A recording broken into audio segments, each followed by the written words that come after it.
வணக்கம். 4 மணி செய்திகளை வழங்குவதற்காக நான் ஸ்ரீராம். முதலில் இந்த நேரத்திற்கான தலைப்புச் செய்திகளை பார்க்கலாம். மாமல்லபுரம் அருகே ஆட்டோ மீது பேருந்து மோதி விபத்து. 2 குழந்தைகள் உட்பட 6 பேர் பரிதாபமாக உயிரிழப்பு.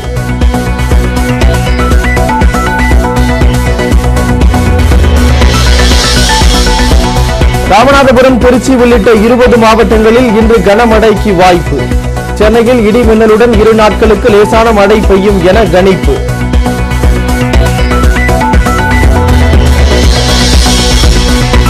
தென்கிழக்கு வங்கக்கடலில் புயல் சின்னம் 8ஆம் தேதிக்கு பின் உருவாகக்கூடும் என வானிலை ஆய்வு மையம் தகவல்.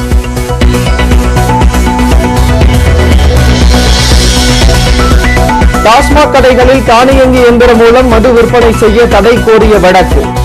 21 வயதுக்குட்பட்டவர்களுக்கு மது விற்கப்படாது என்ற அரசின் விளக்கத்தை ஏற்று மனு தள்ளுபடி.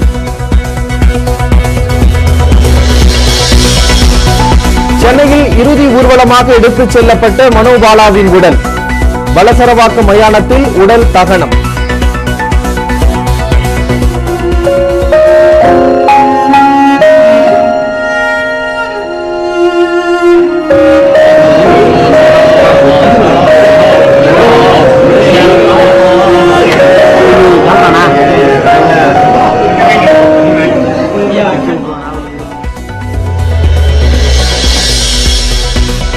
திருச்சி மாநாட்டிற்கு பின் அதிமுக தொண்டர்கள் தங்கள் பக்கம்தான் உள்ளனர்.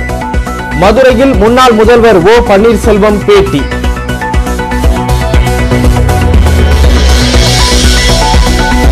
கர்நாடகாவில் காங்கிரஸ் கட்சி ஆட்சிக்கு வந்தால் அனுமன் கோயில்கள் கட்டப்படும் என மாநில தலைவர் சிவக்குமார் பேச்சு.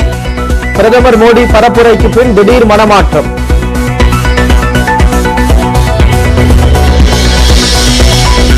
திருச்சி மாவட்டம் சிறுகனூர் அருகே விவசாய சங்க செயலாளர் கொலை வழக்கில் திருப்பம்.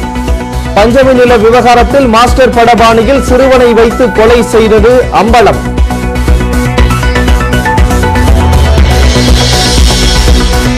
உத்தரப்பிரதேசத்தில் பல்வேறு வழக்குகளில் தொடர்புடைய ரவுடி சுட்டுக் கொலை. மீரட்டில் சிறப்பு அதிரடி படை நடவடிக்கை.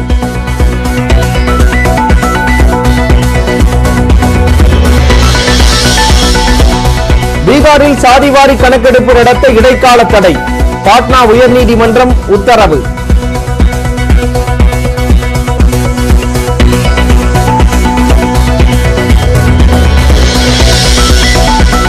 முதல் முறையாக 46,000 ரூபாயை தொட்டது தங்கம் விலை.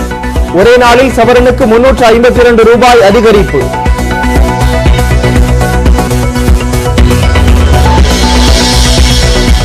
அரசு தொடக்க பள்ளிகளில் காலை சிற்றுண்டி விரிவாக்கம் தொடர்பாக முதலமைச்சர் மு க ஸ்டாலின் ஆலோசனை. அமைச்சர்கள், தலைமைச் செயலாளர் இறையன்பு பங்கேற்பு.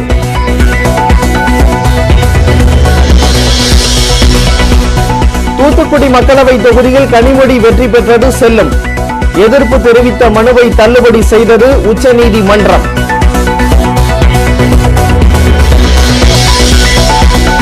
காலாவதியான சித்தாந்தத்தை உயிர்ப்பிக்க வைக்கும் முழக்கமே திராவிட மாடல் என ஆங்கில நாளிதழுக்கு ஆளுநர் RN ரவி பேட்டி.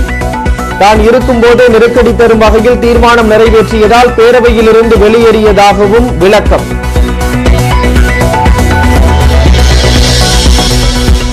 ஆளுநர் மாளிகை நிதியில் முறைகேடு நடைபெற்றதாக கூறுவது அப்பட்டமான பொய். நிதியமைச்சர் பழனிவேல் தியாகராஜனின் குற்றச்சாட்டுக்கு ஆளுநர் RN ரவி பதில்.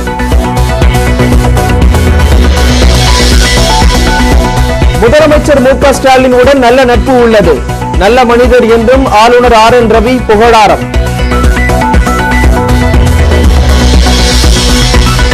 தமிழ்நாட்டின் திராவிட மாடலே இனி இந்தியாவின் அனைத்து மாநிலங்களுக்குமான ஆட்சி நிர்வாக பார்முலா. தொண்டர்களுக்கு எழுதிய மடலில் முதலமைச்சர் மு க ஸ்டாலின் பெருமிதம்.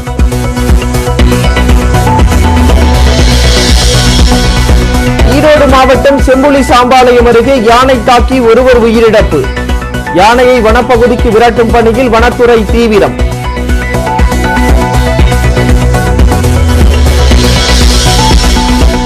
புதுச்சேரியில் அரசு பெண் ஊழியர்களுக்கு வெள்ளிக்கிழமை தோறும் 2 மணி நேரம் பணி குறைப்பு நாளை அமலுக்கு வருகிறது.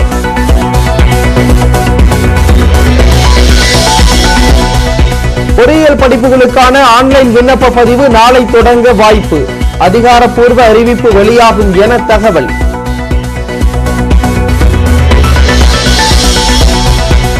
சேலத்தில் இருந்து சென்னைக்கு வந்தே பாரத் ரயிலில் பயணித்த எடப்பாடி பழனிசாமி வழி அனுப்பி வைத்த அதிமுக தொண்டர்கள்.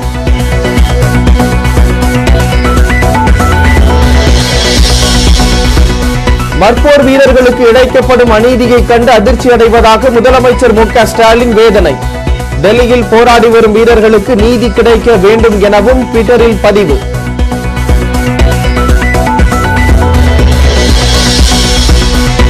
கோவையில் வீட்டிற்குள் பதுங்கியிருந்த அரிய வகை வெள்ளை நாகம் பிடிக்கப்பட்டு வனப்பகுதியில் விடுவிப்பு.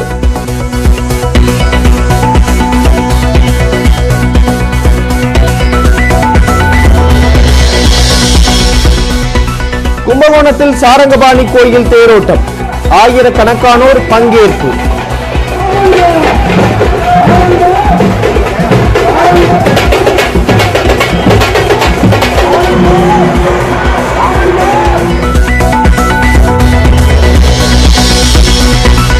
ஜம்மு காஷ்மீரில் ராணுவ ஹெலிகாப்டர் விழுந்து விபத்து, விமானி காயத்துடன் உயிர் தப்பினார்.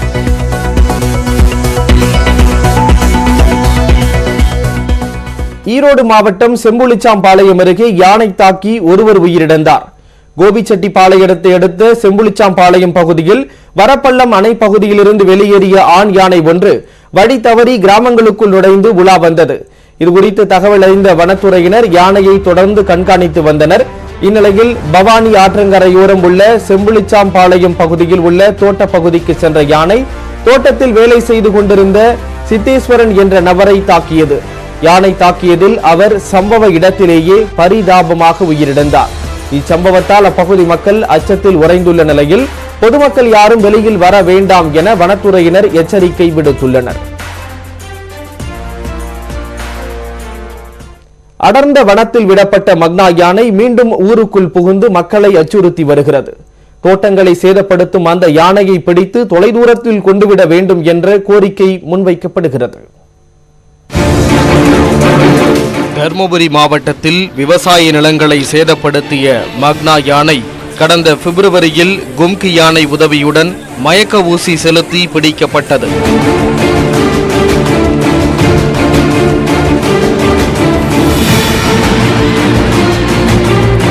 பொள்ளாச்சி ஆனைமலை புலிகள் காப்பகத்தில் உள்ள அடர்ந்த வனப்பகுதியான டாப் ஸ்லிப்பில் விடப்பட்ட அந்த யானை சில தினங்களில் வனத்தை விட்டு வெளியே வந்தது. கோவை மதுக்கரை பகுதியில் சுற்றித் திரிந்த மக்னா யானை மீண்டும் மயக்க ஊசி செலுத்தி பிடிக்கப்பட்ட நிலையில் ரேடியோ காலர் கருவி பொருத்தப்பட்டு மந்திரிமட்டம் பகுதியில் விடப்பட்டது. இந்நிலையில் மக்னா யானை மீண்டும் வனத்தை விட்டு வெளியேறி பொள்ளாச்சி சரளப்பதி பகுதியில் உள்ள விவசாய தோட்டத்திற்குள் புகுந்தது. மா உள்ளிட்ட மரங்களை சேதப்படுத்தியதால் மக்கள் மீண்டும் அச்சத்தில் உறைந்துள்ளனர். நைட் நேரத்தில் ஆனை வந்து இங்கே ரொம்ப அநியாயம் பண்ணுதுங்க. மாங்காய் மரத்தை பூரா சாப்பிட்ருதுங்க, கரண்ட் பெட்டி தள்ளுதுங்க. அந்த பக்கம் ஒரு 25 மாமரத்தை ஒடிச்சிருக்குதுங்க, இங்கே 10-30 மாமரத்தை ஒடிச்சிருக்குதுங்க. ஒரு 10 நாள் எங்களுக்கு ஒரு பிரச்சனை முடியலைங்க. ஏன்னா காட்டு யானைனா நாங்கள் எதாவது முடுக்கணும் போறக்கு வாய்ப்பு இருக்கு. இது வந்து நம்ம லைட் அடிச்சாலும் ஆனை நம்ம எதிர்த்த மேலதான் வருதுங்க. எது ஒன்றாலும் ஆனை நம்ம ஆளுகள் மேலதான் வருதுங்க. ஏன்னா எல்லா பிரச்சனையும் இருக்கு. இதுக்கு ஒரு முடிவு வந்து ஃபாரஸ்ட்காரங்க ஒரு ஸ்டெப் எடுக்கணும். மக்னா யானைக்கு பொருத்தப்பட்ட ரேடியோ காலர் கருவி பழுதாகி செயலிழந்து விட்டதால் யானை நகர்ந்து செல்லும் இடத்தினை சரியாக கண்காணிக்க முடியாமல் வனத்துறையினர் திணறி வருகின்றனர். வனத்துறை வாகனத்தையே மக்னா சேதப்படுத்துவதால் அதனை உடனே பிடிக்க வேண்டும் என சரளப்பதி மக்கள் கோரிக்கை விடுத்துள்ளனர். இவங்க வந்து ஃபாரஸ்ட்காரர் என்னன்னு கேட்டீங்கன்னா விரட்டி விடத்தான் பாக்குறாங்க, விரட்டி உள்ள விடத்தான் பாக்குறாங்க. 10 நாளா இங்க கேம்ப் போட்டாலும் உள்ள விரட்டத்தான் பாக்குறாங்க. கண்டிப்பாக அந்த ஆணையை பிடிக்கக்கூடிய சூழ்நிலையை முதலமைச்சர் இடத்துல தெரியப்படுத்தி கண்டிப்பா அந்த ஆணையை பிடிக்கிறதுக்குண்டான சூழ்நிலையை பிடிச்சிட்டா இங்க இருக்கிற விவசாயிகளும் மகிழ்ச்சியா இருப்பாங்க. நாங்க வந்து ரொம்ப கஷ்டமா இருக்குதுங்க. குழந்தைகளை வச்சுட்டு ஆஸ்பத்திரி போக முடியாதுங்க. தடத்துல வந்து நின்னுக்குது, பால் ஊத்துறதுக்கு போக முடியலைங்க. விவசாய நிலத்துல எல்லாம் பாதிக்குதுங்க. மக்னா குடியிருப்புக்குள் புகாமல் இருப்பதற்காக சின்னத்தம்பி, முத்து, ராஜவர்தனன் என 3 கும்கி யானைகள் வரவழைக்கப்பட்டு வனத்துறை வேட்டை தடுப்பு காவலர்கள் தொடர்ந்து கண்காணிப்பு பணியில் ஈடுபட்டு வருகின்றனர். நியூஸ் 18 தமிழ்நாடு செய்திகளுக்காக செய்தியாளர் சக்திவேல். அதிமுக தொண்டர்கள் தங்கள் பக்கம் இருப்பது திருச்சி மாநாடு மூலம் உறுதியாகி இருப்பதாக ஓ பன்னீர்செல்வம் தெரிவித்துள்ளார். மதுரை விமான நிலையத்தில் செய்தியாளர்களிடம் பேசிய அவர் அதிமுகவில் இணைய தூது அனுப்பியதாக கூறுவது பொய் என கூறினார்.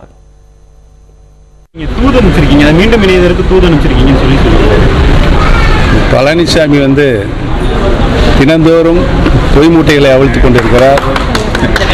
இந்த செய்தி அவருடைய அண்டப்புழுகு ஆகாச புழுகுக்கு ஒரு சான்றாக இருக்கிறது என்பதை தெரிவித்துக் தொண்டர்கள் எங்கள் பக்கம்தான் இருக்கிறார்கள் என்பது திருச்சி மாநாட்டின் மூலம் நிரூபணமாயிருக்கிறது என்பதை தெரிவிக்கிறது. காங்கிரசிற்கு பொதுமக்கள் மத்தியில் நல்ல ஆதரவு இருப்பதாக கன்னட நடிகர் சிவராஜ்குமார் தெரிவித்துள்ளார். தேர்தல் பரப்புரைக்கிடையே நமது செய்தியாளர் நந்தாவிற்கு அவர் அளித்த பேட்டியை இப்போது பார்க்கலாம். பிரச்சாரம் பண்ணிட்டு இருக்கீங்க, எப்படி ஆதரவு இருக்கு மக்கள் கிட்ட எப்படி ஆதரவு இருக்கு? ரொம்ப நல்லா இருக்குங்க, ரொம்ப நல்லா. காங்கிரஸ் உடைய வெற்றி வாய்ப்பு எப்படி இருக்குன்னு நினைக்கிறீங்க? எனக்கு தெரியாதுங்க, ஐ அம் நாட் எனக்கு என்ன அசஸ்மெண்ட் தெரியாது.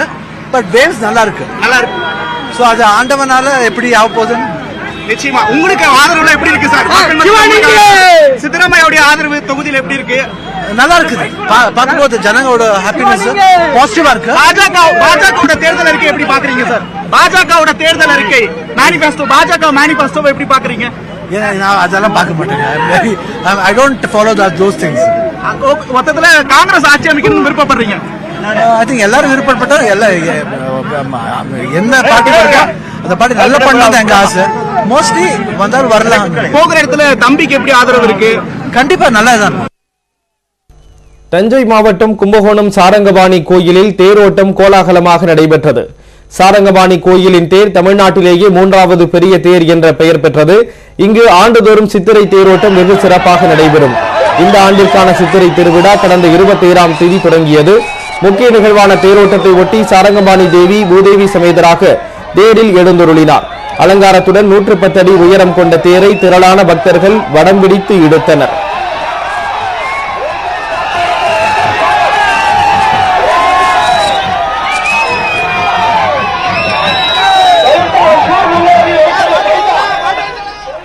ராமநாதபுரம் மாவட்டம் திருப்புல்லானியில் உள்ள ஆதி ஜெகநாதர் பெருமாள் கோயிலில் சித்திரை தேரோட்டம் சிறப்பாக நடந்தது. 30க்கும் மேற்பட்ட கிராமங்களில் இருந்து வந்த மக்கள் தேரை வடம்பிடித்து இழுத்தனர்.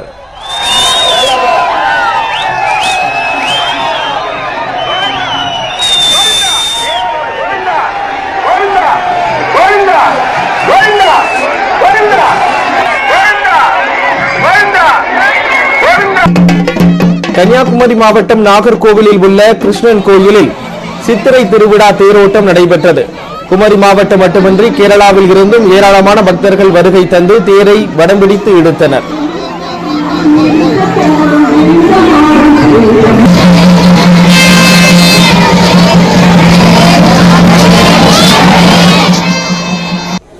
காஞ்சிபுரம் மாவட்டம் உத்தரமேரூரில் உள்ள சுந்தர வரதராஜ பெருமாள் கோயிலில் தேரோட்டம் விமர்சையாக நடைபெற்றது.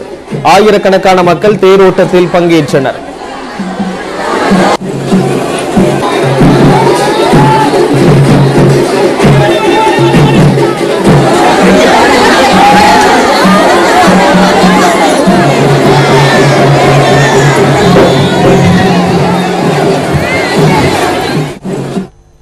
காஞ்சிபுரத்தில் உள்ள சித்திரகுப்தர் கோயிலில் குடமுடுக்கு கோலாகலமாக நடைபெற்றது.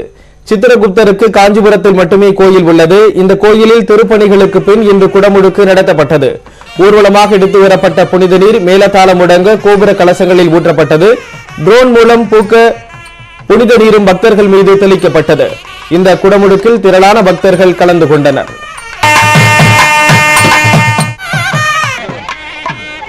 கடலூர் மாவட்டம் புவனகிரி அருகே தாதம்பேட்டையில் உள்ள கற்பக விநாயகர் கோயிலில் குடமுடுக்கு நடைபெற்றது. புவனகிரி, கீரப்பாளையம், ஒரத்தூர், சேத்தியாத்தோப்பு சுற்றுவட்டார பகுதிகளில் இருந்து திரளான பக்தர்கள் குடமுடுக்கில் கலந்து கொண்டனர். மயிலாடுதுறை மாவட்டம் சீர்காழியில் உள்ள மாணிக்க விநாயகர் கோயிலிலும் குடமுடுக்கு சிறப்பாக நடைபெற்றது. திருப்பத்தூர் சங்கரமடத்தில் உள்ள பாலகணபதி ஆதிசங்கரர் கோயிலில் குடமுடுக்கு நடைபெற்றது.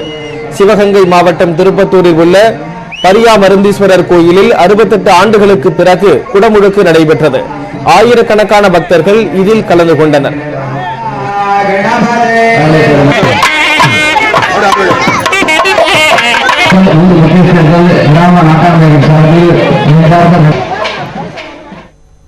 திருச்சியில் பஞ்சமி நிலத்தை மீட்க போராடிய விவசாய சங்க பிரமுகர் மாஸ்டர் திரைப்பட பாணியில் கொல்லப்பட்ட சம்பவம் அதிர்ச்சியை ஏற்படுத்தியுள்ளது.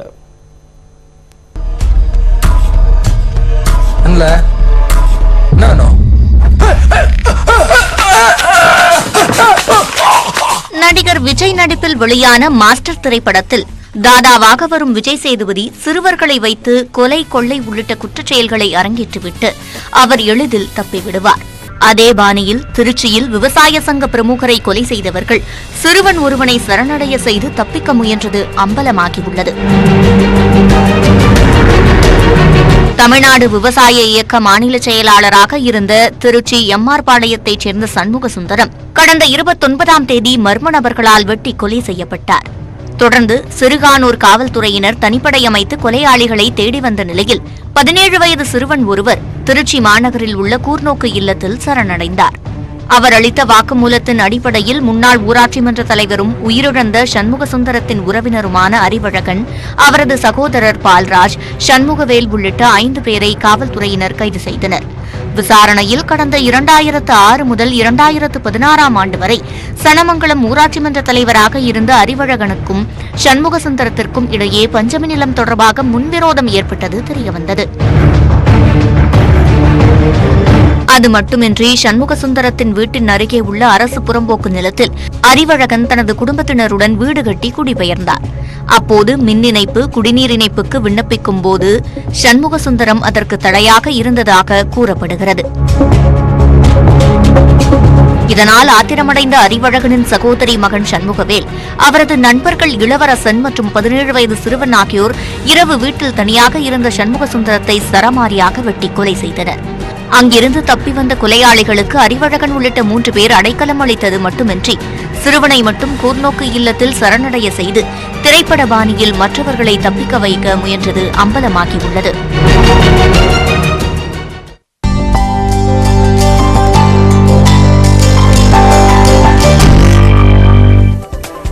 தொடர்ந்து நம்ம ஊர் செய்திகளை பார்க்கலாம்.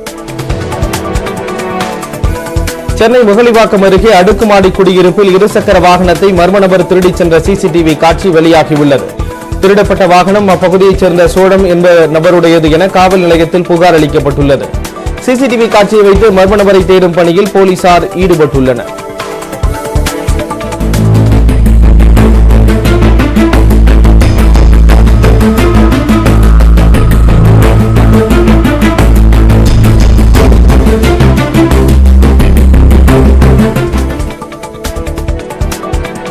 புதுக்கோட்டை மாவட்டம் திருமயம் அருகே கோயில் திருவிழாவை ஒட்டி ஜல்லிக்கட்டு போட்டி நடைபெற்றது. அடுகப்பட்டியில் உள்ள அந்தரநாச்சி அம்மாள் கோயிலில் ஜல்லிக்கட்டு நடத்தப்பட்டது. பல்வேறு பகுதிகளில் இருந்து கொண்டுவரப்பட்டிருந்த 100 காளைகள் போட்டியில் பங்கேற்றன. 50 மாடுபிடி வீரர்கள் களத்தில் இறங்கி காளைகளுடன் மல்லு கட்டினர்.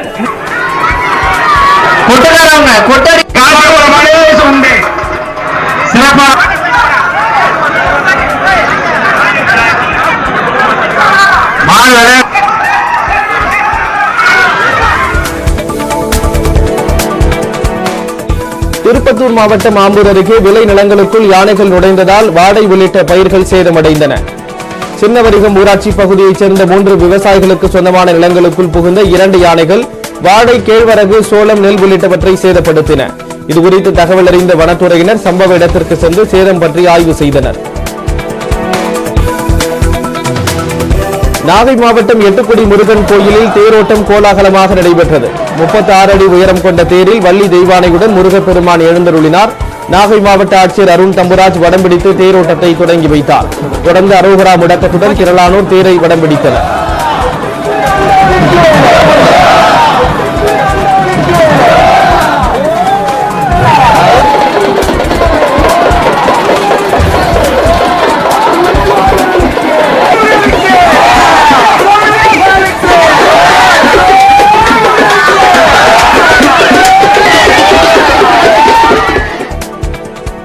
இந்த வருஷம் இந்த கூட்டம் பார்க்கறது மிக சந்தோஷமா இருக்கணும். நாங்கள் வேண்டிக்கிறதெல்லாம் சிறுவர் மீனவ மக்கள் வேண்டிக்கிறது எல்லாமே எல்லா மக்களுக்கும் அருளை தந்து இந்த முருகனோட எம்பெருமானோட அருள் உலகம் ஃபுல்லா பரவணுன்றதா எங்களோட வேண்டுகோளே. புதுக்கோட்டை மாவட்டம் அறந்தாங்கி அருகே மஞ்சு விரட்டு போட்டியில் மாடு முட்டி உயிரிழந்த காவலரின் உடலை மாவட்ட காவல் கண்காணிப்பாளர் தோளில் சுமந்து சென்றது நிகழ்ச்சியை ஏற்படுத்தியது. மீமிசல் காவல் சரகத்தில் காவலராக பணிபுரிந்து வந்தவர் நவநீத கிருஷ்ணன். இவர் திருமயம் தாலுகா கல்லூர் கிராமத்தில் நடைபெற்ற மஞ்சு விரட்டு போட்டியில் பாதுகாப்பு பணிக்கு சென்றார். அப்போது மாடு முட்டியதில் நவநீத கிருஷ்ணன் நிகழ்விடத்திலேயே உயிரிழந்தார். அவரது உடல் 30 குண்டுகள் முழங்க அரசு மரியாதையுடன் நல்லடக்கம் செய்யப்பட்டது. முன்னதாக காவலரின் உடலை மாவட்ட காவல் கண்காணிப்பாளர் வந்திதா தனது தோளில் சுமந்து சென்றார்.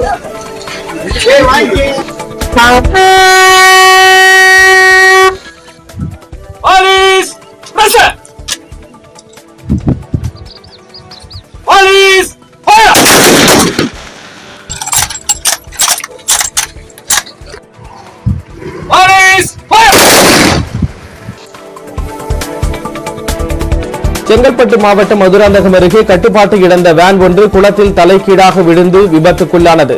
சாலை தடுப்பு சுவரை தாண்டி குளத்தில் வேன் கவிழ்ந்த நிலையில் குளத்தில் நீர் இல்லாததால் வேனில் வந்த 4 பேரும் நல்வாய்ப்பாக உயிர் தப்பினர். சம்பவம் தொடர்பாக போலீசார் விசாரணை மேற்கொண்டு வருகின்றனர். திருவள்ளூர் மாவட்டம் திருத்தணி அருகே பசுமாடு ஒரே பிரசவத்தில் 2 குட்டிகளை ஈன்றுள்ளது. வழக்கமாக மாடுகள் ஒரு கன்று மட்டுமே போடும். ஆனால் வெங்கடாபுரம் கிராமத்தில் பசுமாடு ஒன்று ஒரே நேரத்தில் ஒரே மாதிரியாக 2 குட்டிகளை ஈன்றுள்ளது. இந்த தகவல் அக்கம் பக்கத்து மக்களிடையே பரவ அனைவரும் ஆர்வத்துடன் வந்து பார்த்து செல்கின்றனர்.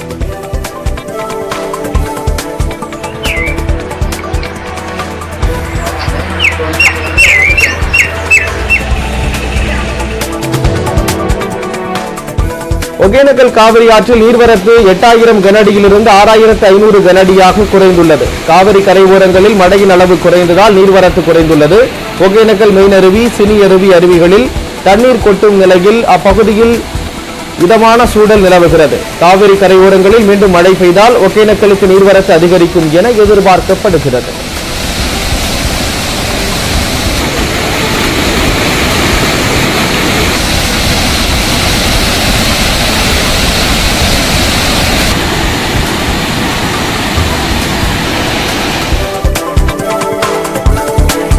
திருச்சி மாவட்டம் சமயபுரம் டோல்கேட் அருகே உள்ள உத்தமர் கோயிலில் தேரோட்டம் நடைபெற்றது. சிவன், விஷ்ணு, பிரம்மா என மும்மூர்த்திகள் அருள்பாலிக்கும் உத்தமர் கோயில் சித்திரை தேரோட்டத்தில் ஏராளமானோர் கலந்து கொண்டனர். பக்தர்கள் பக்தி முழக்கங்களுடன் தேரை வடம் பிடித்து இழுத்தனர்.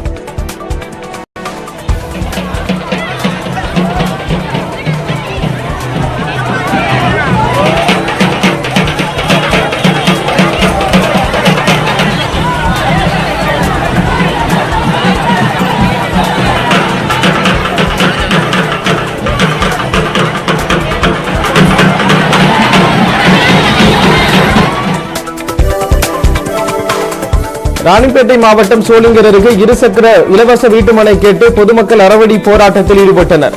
கூடலூர் பகுதியில் வசிக்கும் ஆதி திராவிடர் மக்கள் வீட்டுமனை பட்டா கோரி சோளிங்கர் அரக்கோணம் சாலை ஓரம் அறவழி போராட்டத்தில் ஈடுபட்டனர்.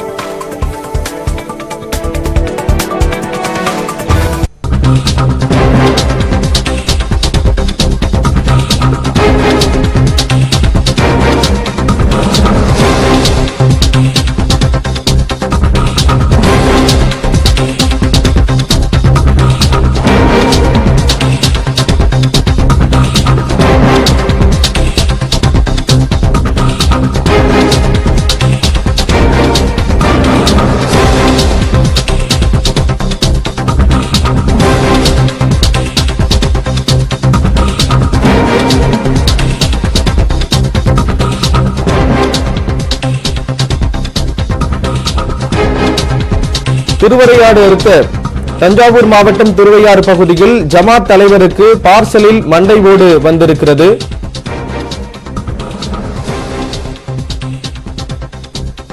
முகமது பந்தர் ரஹீம் நகரைச் சேர்ந்தவர் முகமது காசிம். இவருக்கு பார்சலில் மண்டை ஓடு வந்திருக்கக்கூடிய விடயம் முக்கியமானதாக பார்க்கப்படுகிறது. கூடுதல் தகவல்களை செய்தியாளர் குருநாதன் வழங்க கேட்கலாம். குருநாதன், விவரம் என்ன? தஞ்சாவூர் மாவட்டம் திருவையாறு அருகே முகமது பந்தர் பகுதியை சேர்ந்தவர், பந்தர் ரஹீம் நகரை சேர்ந்தவர் முகமது காசிம். இவர் அப்பகுதியில் உள்ள பகுதிக்கு ஜமாத் தலைவராக இருந்து வருகிறார். இந்நிலையில் இவருக்கு நேற்று பிற்பகல் பிரான்சிஸ் கொரியர் மூலம் பார்சல் வந்துள்ளதாக அதன் ஊழியர்கள் தொடர்பு கொண்டு கூறியுள்ளனர். ஆனால் நேற்று பிற்பகல் தஞ்சை மாவட்டத்தில் பல்வேறு பகுதியில் மழை பெய்ததால் அந்த பார்சலை அவரால் வாங்க முடியவில்லை. இந்நிலையில் இன்று காலை மீண்டும் அந்த அலுவலகத்தில் தொடர்பு கொண்டு அந்த பார்சலை அவர் வாங்கியுள்ளார். இந்நிலையில் அந்த பார்சலை அவர் தற்போது பிரித்து பார்த்த போது அதில் மண்டை ஓடு இருந்ததை கண்டு அதிர்ச்சி அடைந்துள்ளார். இதனால் அவர் உடனடியாக நடுகடை காவல்துறையினருக்கு புகார் அளித்துள்ளார். புகாரின் அடிப்படையில் திருவையாறு டிஎஸ்பி ராஜ்மோகன் தலைமையில் காவல்துறையினர் உடனடியாக சம்பவ இடத்திற்கு சென்று அந்த கொரியரை கைப்பற்றி விசாரணை செய்து வருகின்றனர். மேலும் யார் இவருக்கு இந்த பார்சலை அனுப்பினார்கள், இந்த மண்டையுடன் வைத்து அனுப்பியதற்கான என்ன காரணம் என பல்வேறு கோணங்களில் காவல்துறையினர் தற்போது விசாரணை செய்து வருகின்றனர். தகவல்களுக்கு நன்றி குருநாதன். அண்மை செய்திகளுக்கு தொடர்ந்து இணைந்திருங்கள். இது நியூஸ் 18 தமிழ்நாடு.